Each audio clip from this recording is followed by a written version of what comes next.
Таңның алғашқы сәулесі терезеден бөлмеге құйылып жатыр.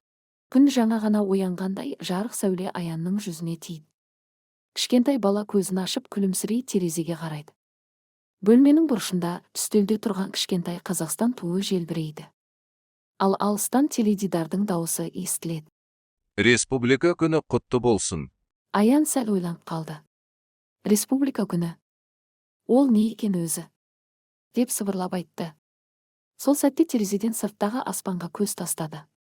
Таңның шуағымен бірге алыстан әдемі қыран ұшып келеді. Сәлем, Аян, деді қыран.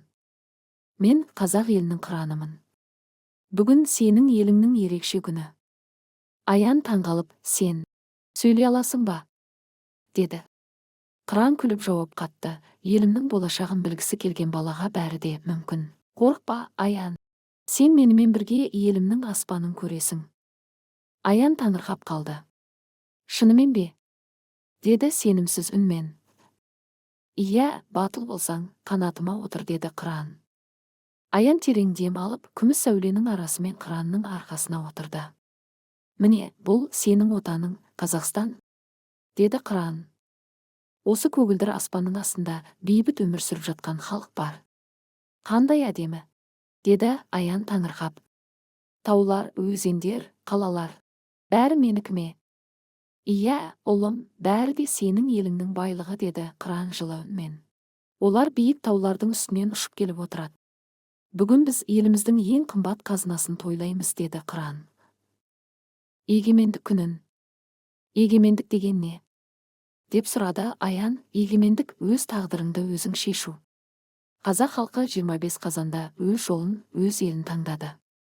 Дейді қыран. Аянның жүзінен қуаныш нұры байқалды. Ол аспанға қарап, қолын созып шаттана айқайлады. Мен Қазақстанды жақсы көремін. Қыран күлімсіреп жауап берді. Бұл сөзді айтқан әр жүрек елдің күші. Сол сәтте аспанның бір шеті алтын түске боялып, алыстан көк ту мен нұрлы елтаңба жарқырап көрінді. Аянның алдағы сапары енді ғана басталып еді. Мен көк туымын.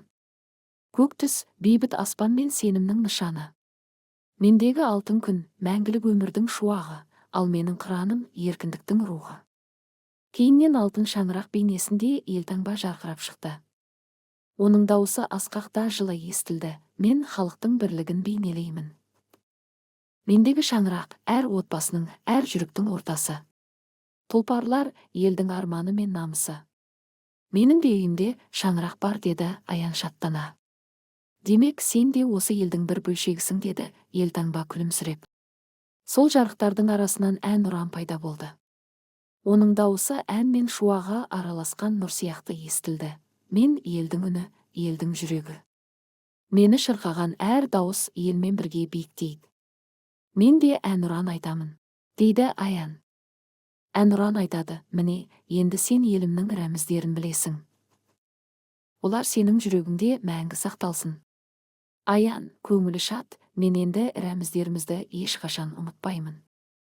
Жер апасы көрінеді ақ шашты, жылы жүзді әйел бейнесінде. Оның айналасында көгілдір жарықтар мен жұлдыз шаңдары айналып тұр. Жер апасы, қош келдің. Аян, мен жер апасы, сенің еліңнің тарихын сақтаушы рухпын.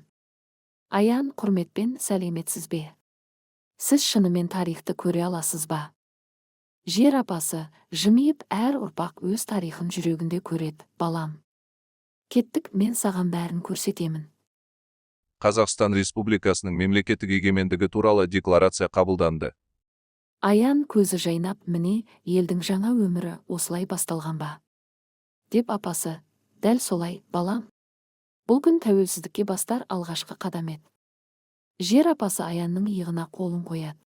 Сен көріп тұрған бұл сәт 25 қазан. Бұл күні халық өз тағдырын өзі шешетінін жариялады. Енді сен ел тарихын білесің.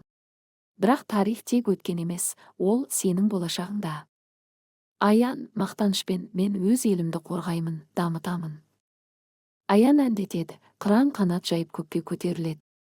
Бүкіл аспан алтын сәулеге толып, желмен бірге халықтың дауысы естіледі. Менің елім, менің жерім, Қазақстан.